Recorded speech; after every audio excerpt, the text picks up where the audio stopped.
Salena, welcome. Hello. So nice to have you here. So honoured to interview you.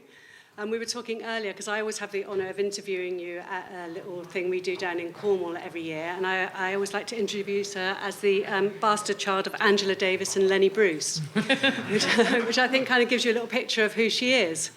And when I think about your poetry and what it brings to the world and how it brings it, it actually makes me think that you are like the feminine side, the kind of wordy side of Banksy. I don't know whether that's going to work for you, but just the way that you're really provocative and succinct and witty and take really, really weighty, important topics that are feminist topics and make them accessible and just do it with humour so people get it, but still carries the weight, which I think is such an incredible skill that you have to do that.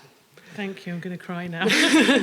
Yeah, and kind. You're also like exuberantly filthy, which I also really enjoy. Yeah, but also you bring a vulnerability with it. It's extraordinary to see you on stage, and I absolutely love it. I love when I go to some of your gigs and see the young women, the teenage girls who are just blown away, just seeing you talk about part of their lives and their story just being upstage and being so big and large, and their faces are just a picture. I love watching them. Yeah. Yeah, we're definitely getting a fantastic teenage army going on. It's good.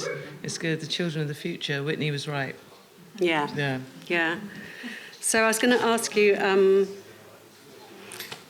I was going to say you know a lot of dead people.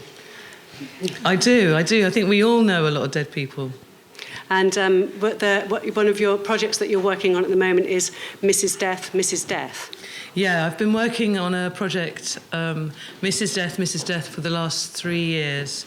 Mrs. Death, Mrs. Death is a novel where death is a woman, and death makes friends with a young writer who's close to death and walks around London and around the world and through time, talking about different deaths, violent deaths, quiet deaths, secret deaths, and all the stories that Mrs. Death remembers. And the writer tries to write the memoirs of death and has all these conversations. It's been an empowering thing to write death as a woman. When you write death as a woman, you suddenly find that you're writing very much about all the inequality and all the violence that is happening in the world. In wars, it's children and women that go down first. In so many ways, from domestic violence, modern day, through history, and so. And yeah. Rape is a recognised weapon of war, isn't it? Yeah, very much so. But I just finished it, so it's at my agent's now, but I haven't got a deal for it yet. But I'm excited to see how it's going to land and how people are going to respond to it. Obviously, it comes from a place where I was mourning and grieving, and I needed to put somewhere to put all that. So it goes through celebrity deaths, but also deaths closer to your heart, and how our rituals and our mourning rituals and how we deal with it and how we talk to our dead. You are a funeral director. Undertaker, sorry. And so one of the things that Mrs. Death talks about and the writer talk about is, do the dead come to their own funerals? Well, it's interesting you say that, because increasingly they don't. There is this weird trend now where the dead are not at their own funerals. There's this thing called direct cremation and because funerals are expensive, and with direct cremation the body is collected from whatever mortuary, and taken by, there's these big companies and they just have vans roaming the country and they pick up people who've died and they take them to a central crematorium where they can do it very cheaply, and then you get the ashes back. So the dead are increasingly not at their own funerals. I find that really interesting. As the writer, obviously wants to ask death the big questions, like where do we go when we die, and also, do the dead come to our funerals? And Mrs. Death is so like, don't be ridiculous. Do you think the dead give a hell? I'm trying not to swear. I think she means give a fuck. Yeah, do you think the dead give a fuck what the living think? And when you're writing about death, you're really writing about living and how funerals really are for the living and to celebrate the spirit. So that's kind of where my head's been. It's been really dark. I went away last year for a month, and Death is all about fear. So what do I fear? I don't like the cold, I don't like the dark, I don't like spiders. So I went and spent a month in a disused prison tower in the dark with spiders in the cold.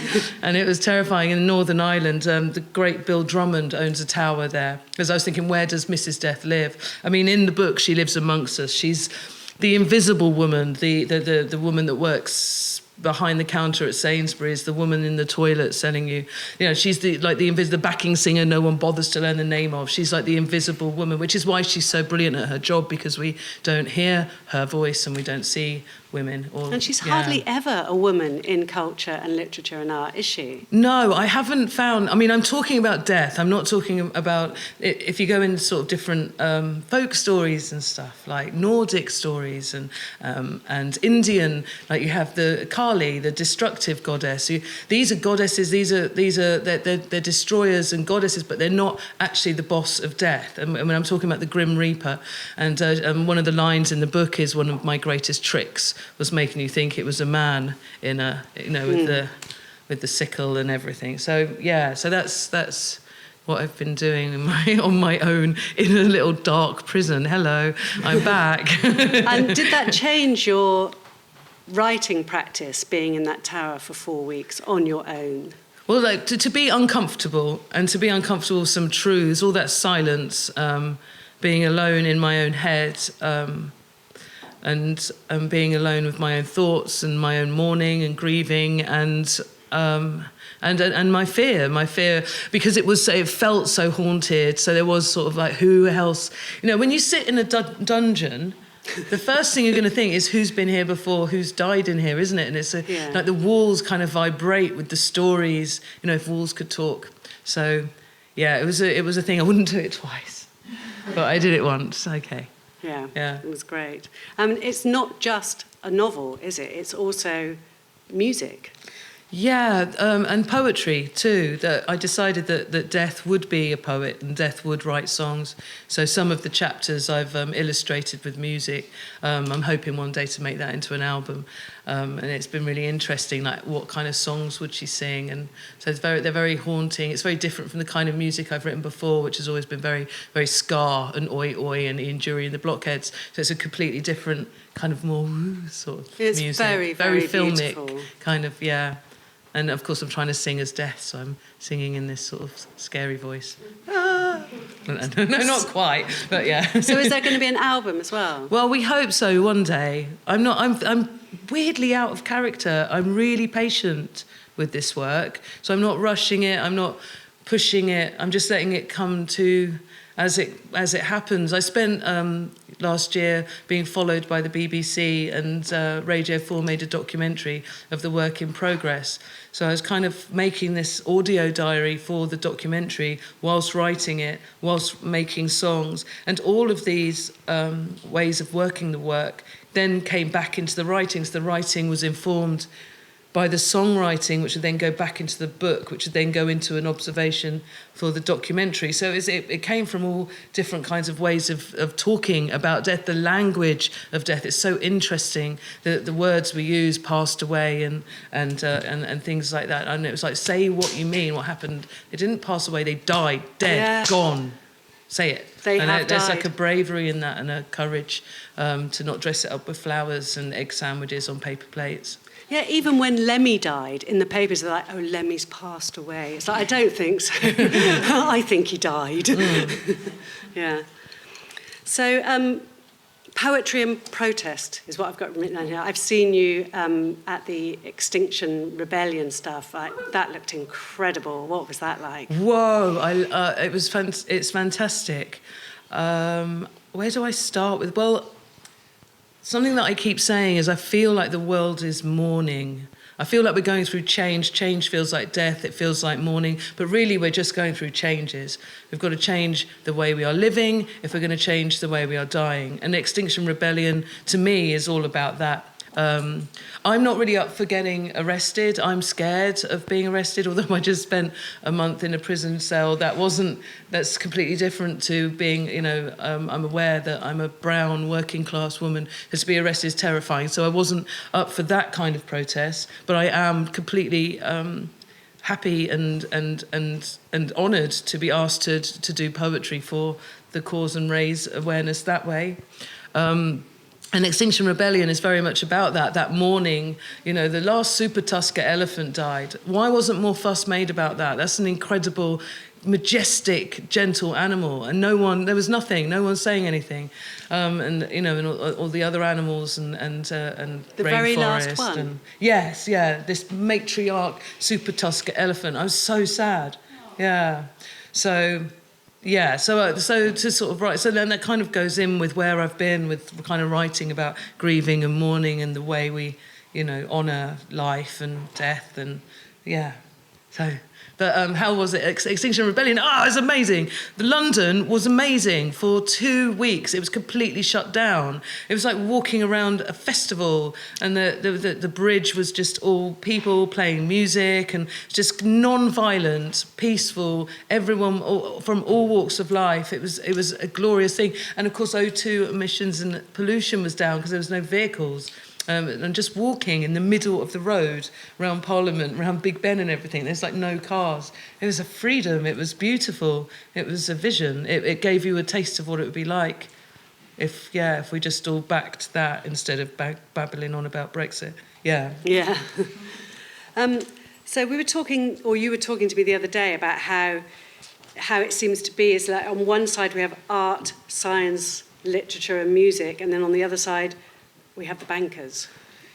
Yeah, I think we're in really tumultuous times, but we're also in very exciting times where it feels to me that kind of we have this amazing art being made and amazing poetry and books and writing and science, and they're all kind of on this, to me, it feels like in this tribe versus really greedy politicians. And I think our side is getting bigger and bigger from people, you know, we only have one chance, one planet, there isn't another one. And everyone seems to be pulling together. I feel very hopeful. I feel very optimistic. I think that's, you know, that Pessimism Is for lightweights. It's like, it's a funny title, but it is.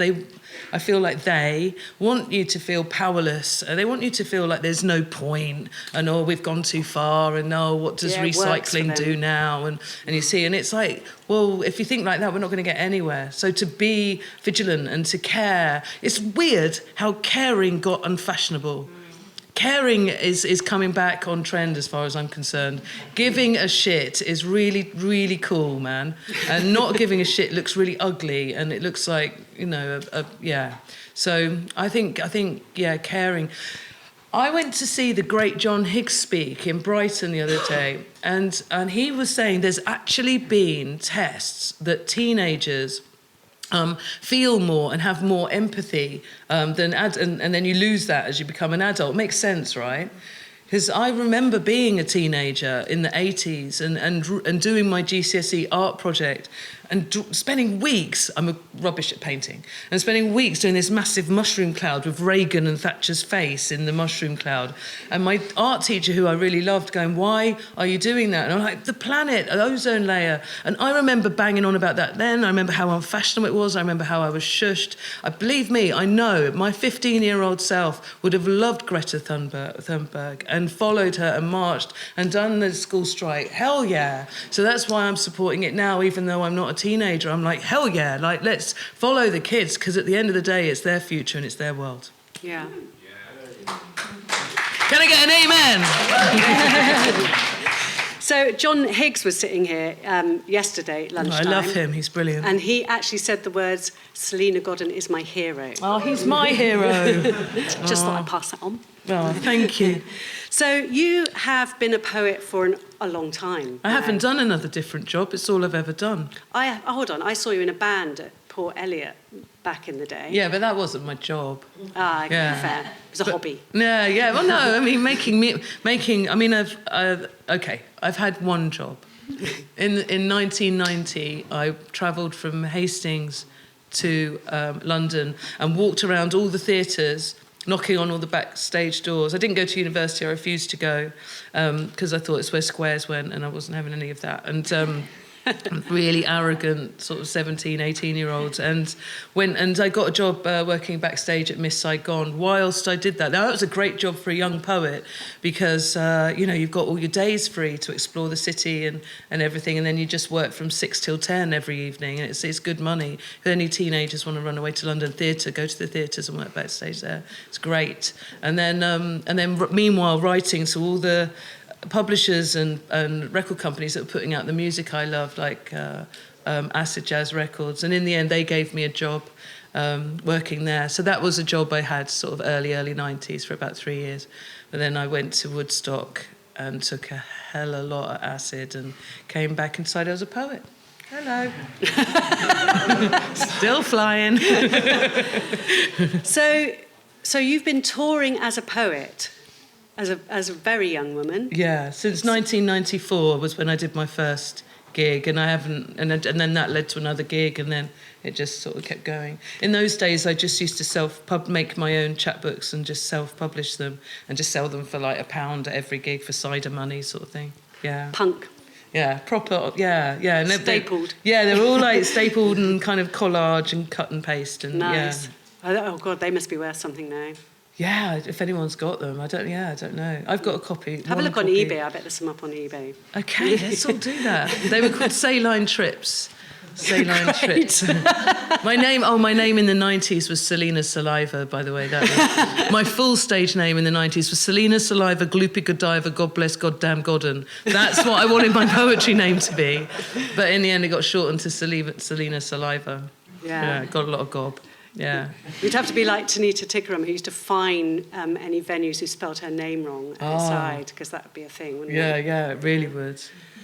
So, I mean, the popularity of poetry has changed so much, hasn't it? It's so much more popular now, isn't it? I've seen poetry rise and fall. I've seen poetry go really, really back in, and poetry's the new rock and roll, and then it goes really quiet again. Oh yeah, it got a bit that way with Murray, didn't it? Yeah, and it goes, poetry's the new... Oh, no, it's not. So I've seen it in my years, 25 years. I've seen it go up and down. At the moment, we're on a rise. At the moment, we're on a good time. We're on a thing.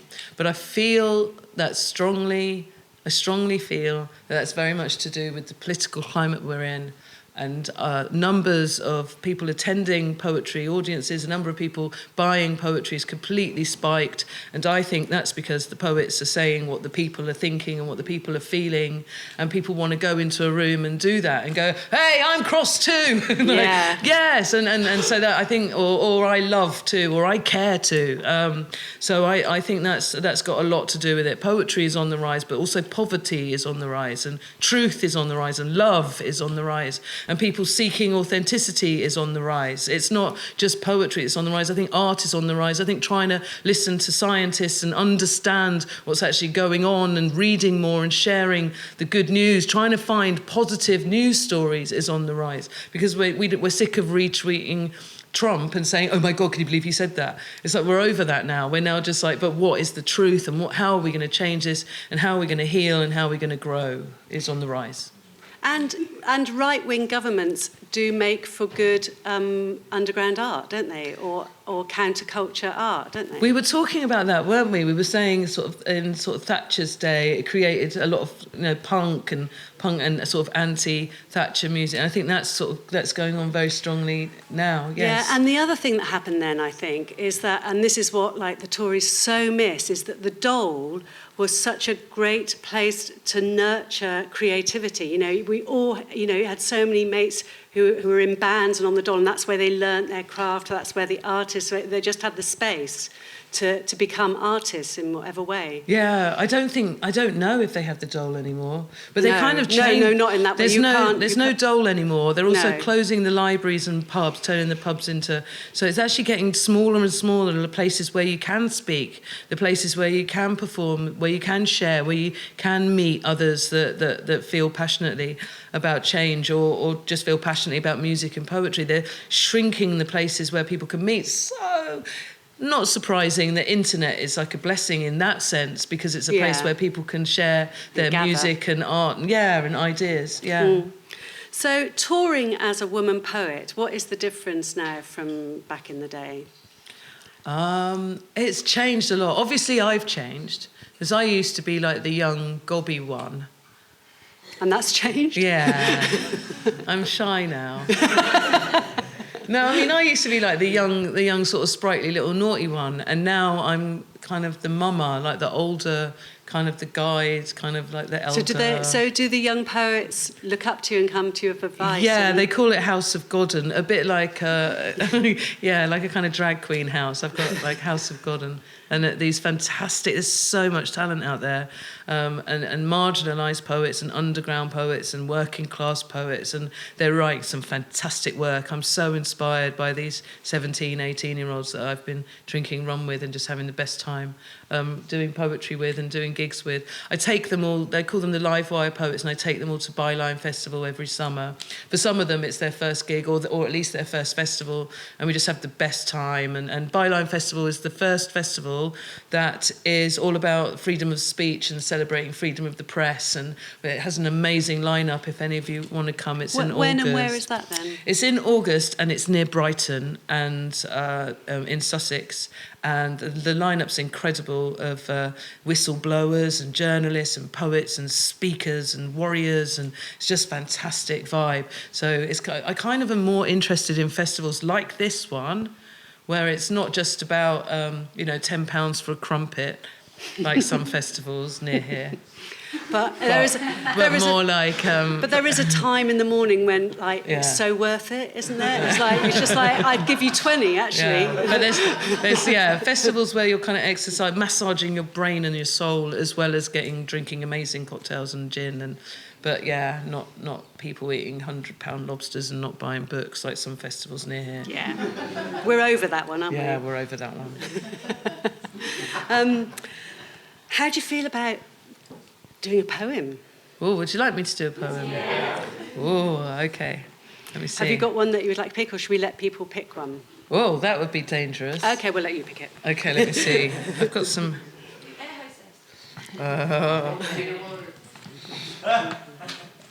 this one's come out first, so I think I'll do this one. Okay, this is a new poem from my new book. This one's called The Bees. Check the pages are in the right. Yeah, okay. And we stop, holding our breath. We cry and listen as one woman speaks a truth we all recognise. One bee. Our emotional chores are socks on the floors. Sorry, not sorry, work is undone. Dinner is wine. Sorry, honey, my sweet mouth is all bees. Today, one bee flew all around the world. The bee went viral and bad men flapped hysterical, but it settled for nothing. It had waited until now, hoping we might feel it buzz. We vibrate with bees. All over the world, women are buzzing, shaking their heads, hands on hips and thighs, looking into these dark lies, these darkening skies, locked jaw, and the bees pour more and more wide open snapdragon mouths, and the bees pour, red roar, each bee screaming, enough is enough, time's up, sing it, sister, you know the words, it's the same tune, just a different century. Together we throw our heads back, triggered and nudge those hidden truths we store, and we roar, and the bees pour, and all the bees, and all the bees, and all the bees of all they ignored, and all the bees that we store in our heart's core, we roar with bees, women, buzzing, phones buzz in pockets, we stare at screens and share it, me too. I believe her. One by one we stand up, side by side we march on. We are here and we are she. Before too long the bees are eaten by bee-eaters, badgers and bears, birds of prey. Eagles swoop and swallow the sting. There are wild cats and packs of snarling dogs, she-wolves, a pride of lions and tigers and gorillas and killer whales and livid octopus in knots of plastic. No, sorry, sir, you misunderstood. That sound It's not a thunder of applause. No, that is a stampede of matriarch elephants charging and thumping and kicking and thrashing for every slag, slut, tart, horse, sow, for every queen, bitch, hen, doe, cow. She's speaking, though. Can you listen for once, without interrupting? These furies smash glass ceilings. This feeling, this rage, it's an old scab we pick with this outpouring, a gush of bloody melting lava from the guts of mother. Oh, now we remember, now, come on, try to remember. If one of us is silent, remember how we are all made silent. If one of us is silent, we are all made silent. So yes, love, there were the bees, love. But first there was the fire, and the fire is old, born from the same flame that burnt the witch, the healer, and the magic. The friendly fire that now scorches schools and temples in man-made wars made for man's own gain in a man-made world of man-made gold for man-made gods. So tell me again, remind me of the last wishes of all of our great-grandmothers. I'm listening this time and I won't interrupt you, I promise. Please, tell me again. Tell me why my blood boils. Tell me why there are knots in my DNA, my warrior and my goddess. Tell me of my queens and their blooded dreams of rebellion and freedom and resistance.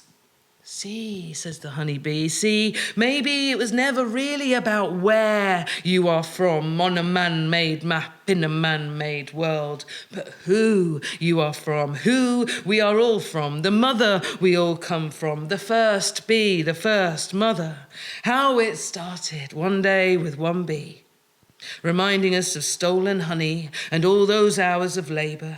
Tell me of the secret life of bees, all the bees, all the bees, all the bees, all the silence, all those cures for hysteria, all our erasure, the lockjaw yawn of being exhausted, of being distracted, of being tired, of being told to sit still and be nice and quiet and a good girl sitting on Papa's knee. Now's a good time. Now is a good time. Now is a good time. Time's as good as now is a good time. We are the change. We are the bees. We save the bees. We save ourselves. We save the bees. We save ourselves. So buzz, bitches, buzz. Thank you. Thank you. Thank you. What the hell? Wow. I mean, how did you follow up with a dull question from that? I mean, so I've just got menopause written down. Which is what that one's about. We were talking about both being in the menopause. Starting menopause, yes. People don't talk about it. They pat you on the head and tell you, oh, women go through it differently. That's all they say. Yes. That is all they say. It's so frustrating. I'm a very passionate person and full of empathy and a very emotional person. I found puberty really difficult and I got very depressed and I had a really difficult time of it. And I'm having a difficult time now. But there's no one to talk to and I don't know who to talk about and I don't know how to talk and I don't know what's going on. But it's just so empowering because all this rage and this fury is back round again, just as I was when I was 15 and angry that my body wasn't doing what I knew it to do, if you see what I mean. We're not talking about it. Women don't talk about it. It's extraordinary. I'm going to write about it more, is all I can say. Yeah, I'm just great. learning myself, but being patted on the head and told to have some tea isn't really what it's all about. If anyone wants to come and talk to me about this, I'm really seeking advice and suggestions, so... Well, when they say, everyone goes through it differently, I think there are some common threads, i.e. rage, aren't there? But also, it's so not talked about. And another common thread that I found is like it seems like you're just at the top of your game, you've got all this experience you've been doing, you're in your career, you're doing really well, maybe you've raised children and you've raised them and got to that place, and then the menopause comes in, and with it can come just debilitating anxiety as well as rage. Like the rage is empowering, but the anxiety can just whip the rug out from under you, and it's bewildering in a lot of ways. It's hard to figure out how to surf it, isn't it? Yeah, it is. The anxiety and the double, that's been really hard work. But, if anyone wants to talk to me afterwards, I kind of can't. I don't know what to say now. No. I'm slightly feel shy. So Banksy bought a water cannon. What for? Exactly. What would you buy? What, if I had lots of money? If you were just that daft and you just wanted to just like buy something, what would be the thing that you'd like to buy? Oh. Like the mad thing. Make trees. The first thing that comes to mind is make a forest. Make a forest. Yeah. That's the first thing that came to mind. Great. Yeah. That's a very good answer. And loads of hammocks. Make a hammock party. Yeah, the hammock forest. That'd be amazing. Yeah. Would you like to do some more poems? Would you like me to? Yeah. Okay. I think it's more interesting. Oh, is it? Okay. Yeah. Right. Okay. I'll do one from. This is my latest effort. Pessimism Is for Lightweights. 13 pieces of courage and resistance. Okay. I've been feeling this poem. When it was the Extinction Rebellion, at that same week was the week when Notre Dame burned down. And I thought that was just a fantastic analogy for everything that was going on. You've got everyone crying for a cathedral, while you've got people marching in the streets for the cathedrals that are the coral reef, and the cathedrals that are the rainforest, and the cathedrals that are beehives. And I really... and this poem is a poem I wrote a couple of years ago, but I think it's come back up to the surface. It's called Old Blood and Young Teeth. A life is so short when you consider the age of the temples and cathedrals, built with the faith and old blood of men who lived short lives and then died in the names of their gods and their gods' immortality. Consider the age of that gold Buddha. It is older than the crippled tree that was planted when it was erected, but younger than the river beneath it. And the ocean must be oldest of all, and the years of the sun and the moon. Who is eldest, the sun or the moon? And the age of fire, how old is fire? How old is water? Is rain older than flame? And the teeth in your head are so young, love. The teeth in your head are so young. The teeth in your head are so young compared to your brain. What thoughts your brain had before your teeth grew. And your old heart, how faithfully it beats, old timer. And your ears listened and heard you scream as your first tooth tore through. And the first thing your first tooth gnawed was your own finger. All of us, every single one of us had to grow teeth last. Every single one of us had to grow teeth last. So why aren't we smiling more? Come on, smile, show me your young teeth. Come on, smile, show me your spring chicken tooth. Come on, smile, and let your first dream soar. Smile now and feel that love beat in your old chest. Shine out of your big old eyes, your big shiny eyes in your old bone skull head. But oldest of all is your old, old blood. Your blood is as old as time. And I love you, and I love every drop.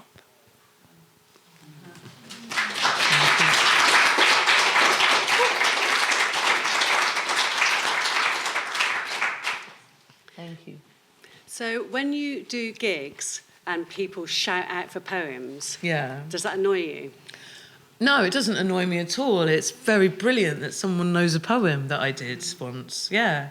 But I never do the same set. I never do the same... Some poems endure and some poems go away and then they come back in set. Some poems, I do them once at one gig and then never do them again. I'm not like other poets in that respect. Some poets have a set and then they do that for a whole season or a whole year while the books... But I can't do that. And I'm constantly bringing in new work and new ideas and new things. It makes me feel fresh. So, oh, here's something I wrote on the way to the gig. It makes me feel like I'm being honest as opposed to a borrowed feeling, something I might not feel so much anymore. So I know you get up early to write, don't you? Yeah, that's a new habit. I generally, obviously not when I'm gigging, because then I go to bed at 4. But that's what I was going to ask you. How does that work? How does that work, going to bed at 4 and getting up at 4? Yeah, there are 2 of me. No. When I'm gigging, I go to bed at 4. But when I'm in writing mode, I get up at 4, go to bed at 9, get up at 4, and write from 4 till 4 in the afternoon. I'm very hard on myself. I'm very disciplinarian. I'm a little bit too hard on myself, to be honest. But I think I'm not really competing with anyone else. I'm competing with the judge that is me, that will read the work tomorrow, because I'm so hard on myself. So improve, and keep editing and working and making new work and keeping myself challenged and trying different methods. And it's really important. If I'm not impressing me, then I'm not going to share it with you. Or if I'm not, at least feel like I'm pushing myself. I do sometimes write poems that are kind of, that I can tell I'm doing a Salena poem. You're just ripping yourself off there. So you're just doing a karaoke of yourself right there. Yeah. So that happens. So do you find you write more in the winter and you perform more in the summer? That's the general mode, yeah, because in the summer, obviously, from May to September, I'm weeing in a hedge and sleeping in a caravan, but and then weeing in my welly, but by accident. I actually weed down my own leg this morning. and then in the winter months, I try and hibernate. And get a lot of the writing done then. But it doesn't always work out that way. It doesn't always. It depends. I'm trying not to do so many festivals this summer. It must be exhausting. I look at your schedule and I cannot believe it. Yeah, it's mental, isn't it? Yeah. Yeah, I don't know who keeps booking these gigs. I think what happens is you're in a really good mood and you go, yeah, that sounds great, yeah. Yeah. Oh, yeah, just like that. and then a miserable rainy day. You're like, I don't want to do it. So you must have got over, because I get into lots of trouble, like just agreeing to do stuff just because I'm really flattered that somebody's asked me to do it, and then I'm like, what the hell? But I mean, you must be over that. Well, there's that. I'm always flattered to be asked to do things. I'm old-fashioned, and I know that it's nothing is forever, and that there are all these fantastic, young, talented, beautiful girls that they could pick instead of me. So I'm sort of competing with these amazing 25-year-olds. Yeah, but you have the experience. So I want, I want to keep, do you know what I mean? They're amazing, and maybe it's their turn, and trying to sort of keep my end up, and there's that side of it. And also, obviously, I know everyone and I love everyone. I love my poetry family. So I look who else is on the bill. And I'm like, yeah, that gets a chance to hang out with. Fun, that'll be fun backstage. It's all about the backstage laughs, really. It's the poetry. It's really. That's a big part of it, though. The friendships that you make along the way, because there's not a lot of money. It's got to be about the friendship and the laughter.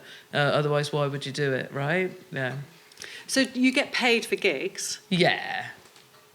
And you make money from your books? Yeah. To keep you in kimonos? Yeah. Yeah. So do you get asked to... I get asked to do a hell of a lot for free. I was just about to say that. Yeah, I do. I try and make it... There's kind of 3... There's charity work, like doing things for the Women's March, Extinction Rebellion, Nasty Women, various anthologies that are raising awareness of mental health issues, anti-hate and refugee crisis and homeless people. And so I do a lot of things like that. And then there's mates gigs, which you do for free because you love everyone. And then there's like more the business end of things where you try and get paid to make up for the other 2 that are free. So do you try and go, okay, I'm going to do a percentage of stuff for free? I try and keep it balanced, So I do, so sort of 5 free, 1 pay. Oh, it doesn't really work anyway, but yeah. And it's weird because I do notice that like big companies, they don't actually want to pay for creative stuff. Do you? They usually take months to pay and loads of invoices and filling out forms. It's horrible, isn't it? And also I know that a big company that shall remain nameless wanted to put one of your poems on a bag. Yeah. And just didn't want to give you any money for that. And they were going to sell the bag. Yeah, and another one wanted me to do something with I get some really cheeky requests. Yeah. We'll leave that there. Okay. Yeah. Do you get asked to judge poetry competitions? I think that poetry competitions and awards and prizes are a massive distraction. I don't think I like them. I don't think they help. I don't think they're helpful. I don't think it helps that a little group of people that I've probably performed with and worked with decide whether I am allowed to have money to live or not. I think that's weird. I think awards and prizes are weird. I've been nominated for a few and shortlisted for a few, and then just felt horrible when I haven't won. And then, well, you know, it's kind of manage your expectations and manage your, you know, go big or go home, manage, and it's a horrible feeling being nominated. It's a horrible feeling not being nominated. It's a horrible feeling. I've rocked this without ever being included in anyone's gang and just being my own thing in my own thing.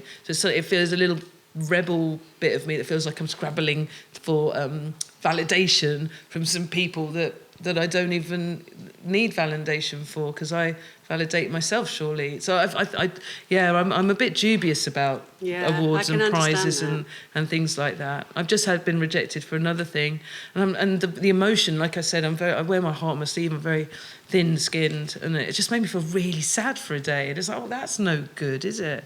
That's not helping anything. No. So. Yeah, I don't know what to think about all that, really. No, and it's like, it's really subjective. Who is to say one poem is better than another? But there are those ones where you can hand something in anonymously. And I think maybe that's fairer. So there's things we just hand in poems anonymously. That's a nice idea. So that's kind of better, like the Bridport Prize is like that. Yeah, and that looks fairer to me, rather than people that you drink with deciding. That's kind of weird. It's weird. Don't like it. So what's your favourite kind of gig? Oh, well, I'll always love stinky rooms above pubs. I'll always love, like, those little really hot, sweaty, punky gigs. I like festival gigs.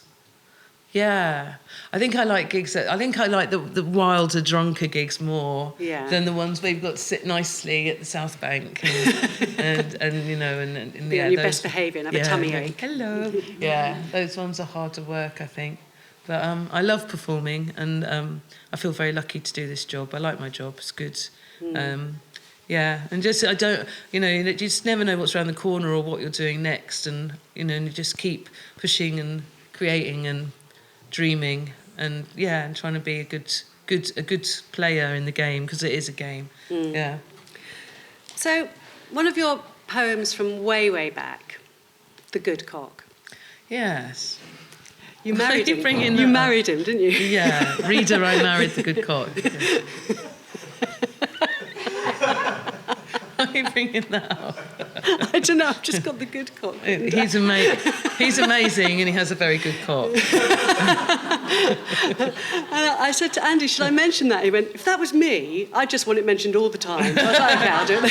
That's kind of what he says. Yeah, exactly. I said, do you mind? But is it true you actually did perform that poetry in front of his mum? No, but it is true that I did it in front of a room of kids and just changed the word cock to cake. Oh, it was a good cake. Oh, what a beautiful cake in my hand. All the women wanted to go on the good cake. Yeah. So just put it in the context. It was a liaison from years ago, and then you got together like 20 years later, and are together for life now. Yeah, I've known Richard since 1992 or something. Yeah. Which is such a lovely story, isn't it? Yeah, he's a beauty. He's a beauty. Behind every good poet, there's a good dickie. There's a good cock. Yeah. Would you like to do another poem? Yeah, would you like me to? Yeah. Okay, let me see. What have I got in my pocket? Oh. I've got these new ones, which let's try these new ones. Hang on. This is why she wears kimonos. It's for the poetry pockets. Yeah, it totally is. Okay, so I'm enjoying this one at the moment. This one has nothing to do with my life on Earth. I don't know where this has come from, but I hope you enjoy it. This one's completely... It's not so heavy political. This one, it's just like a little movie, really. I'll say less. I Want to Be Your Wife is the title of this poem. I think I might... Oh, no, I'll be okay. Do you want to stand up? Is that what you're going to say? Yeah, I might need to stand. Let's do that. Stand up for this. Yeah. It's a bit more action. Okay. You good? Yeah, hang on. I'll move this over. At the end of the day, I want to be your wife. I want to wear a cream satin nightie, sit at my vanity table, rubbing my hands vigorously with hand cream. I will moisturize my hands and my forearms and elbows and listen as you tell me a thing which is very important. You put down the New York Times, take off your glasses to tell me this thing. And I look into the mirror at my reflection and over at you as you lie on top of the bed in your vest and shorts and socks whilst contemplating this very important thing. I will pull a paddle brush through my hair, which will be very lovely hair and very easy to brush. I will brush, and it is then I will pause and look at you in the mirror and say, you know what you have to do? You have to kill your boss. In the morning, I want to be your wife. I will pour fresh orange juice into sparkling glasses from a glass jug placed in the centre of the laid breakfast table, laden with bowls of berries and stacks of pancakes which I have prepared. I rinse a cup in the kitchen sink and glance out of the window at the neighbour's ginger cat. I mumble about the damn mangy cat crapping everywhere. And then turn and ask about our lake house. It's been a while, I say, and you nod and say you will think about it. You won't have time for breakfast, but you pour yourself a coffee from the pot. It is good coffee, expensive coffee. You slurp it quick, and leave. And as you leave, you kiss my cheek super quick, because you need to go. You might take a bite of toast. I hear it crunch. Your jaw clicks. The news. A body has washed up on the beach. I want to be your wife at the end of the day. At the end of the day, I want to be your wife at the end of the day. At the end of the day, I want to be your wife at the end of the day. At the end of the day, I want to be your wife at home doing laundry. When we talk on the phone, I will always talk to you whilst holding a full laundry basket on my hip. The phone sits in the crook of my neck. I do not put the laundry basket down. This is part of the wife thing I will do. I will be a good wife and particularly great at laundry basket phone calls. I will talk of ordinary things. A man came to fix a thing. Don't forget the dinner thing. The neighbour's cat is missing. I saw the neighbour staple leaflets to lampposts. We laugh a little. Mangy crappy cat. Ha ha ha ha ha. Mangy crappy cat. I want to be your wife at the end of the day. At the end of the day, I want to be your wife. I want to be your wife at the end of the day. I want to be your wife at the end of the day. I want to be your wife at the end of the day. I want to be your wife. I'm outside the local supermarket. I want to be your wife. I carry groceries and wait to cross the busy road. I want to be your wife. Something is off. A grapefruit rolls to the curb. A dog runs into the traffic. Your boss's body has been identified, washed up on the beach. The wisteria is so beautiful this year. I want to be your wife. The neighbour's cat has been found hanging in our apple tree. Everything is fine. I want to be your wife at the end of the day. I want to be your wife at the end of the day. I want to be your wife at the end of the day. At the end of the day, I want to be your wife. I want to be your day at the end of your wife. Thank you.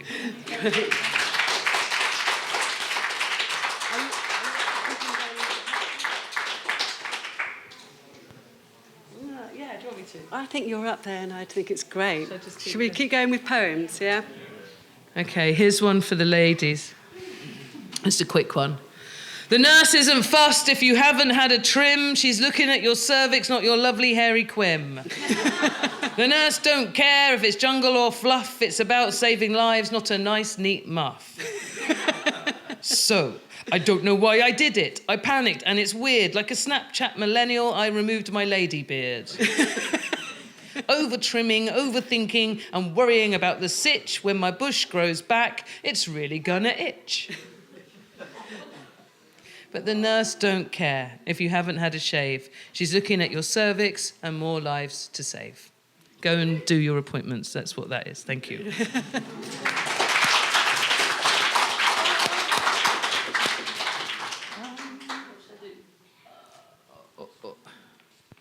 I don't feel like doing this. Okay. You do whatever you feel like. Oh, thank you. Thank you. Thank you, everyone. I'll probably then make this my... Yeah, okay. So this one is titled Soup. Imagine if 7 people from 7 nationalities came to your home to share one pot of soup. You would have 7 conflicting versions of that soup. Someone would write to note the flavour, another the heat. Someone would write about the meaning of soup, the size of the portions, the memory the soup triggers. Too salty, not enough meat. This is a stew, it's more a casserole. This soup is a meal in itself. I'm gluten intolerant. And the hungriest person at the table would just write, thank you. This is human nature. We look around the table and examine the world as we do these dinner guests. We note our differences, skin and manners and clothes and language, and we forget to sing. We forget to celebrate that we are one, that the act of love was sitting down together and sharing the pot of soup in the first place. And we say nothing when they put someone in prison to have their soup. And we silence the person that slurps soup from the bowl. And we ignore all women. Just waiting for some centuries to go past. Because what does a woman know about making soup? Some around the table demand bread with their soup. Others feel entitled to the whole pot of soup just for them. And there is always one who will piss in the soup. So it's ruined for everyone, Donald Trump. Sadly, this is human nature too. I am too sad to finish this poem about soup. I'll just say I'm so lucky. I'm so grateful. I have a warm kitchen. I have a pot. I have some vegetables. Today, I'm going to make time. Today, I'm going to make love. Today, I'm going to make soup. Fuck war, make soup. Thank you. Thank you.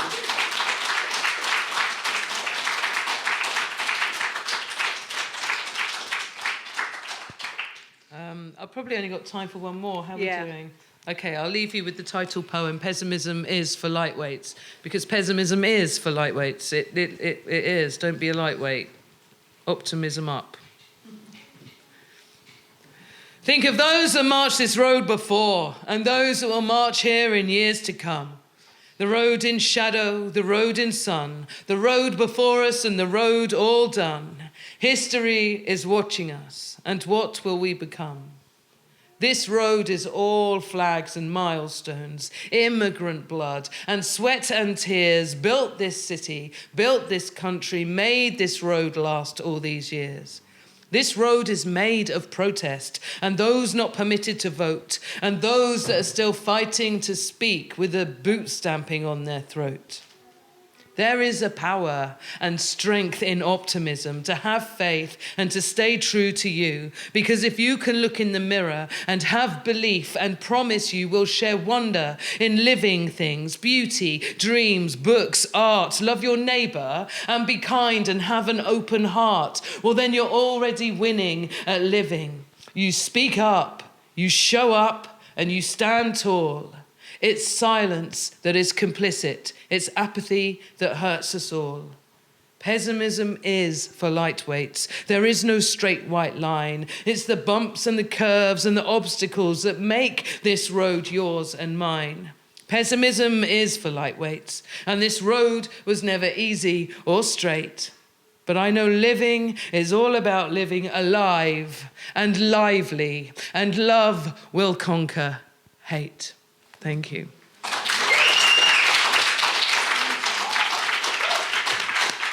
Thank you very much. Salena Godden, she blows minds for a living. Thank you, Claire Callender. Thank you. Amazing. Thank you. Let's go and drink gin. Bar.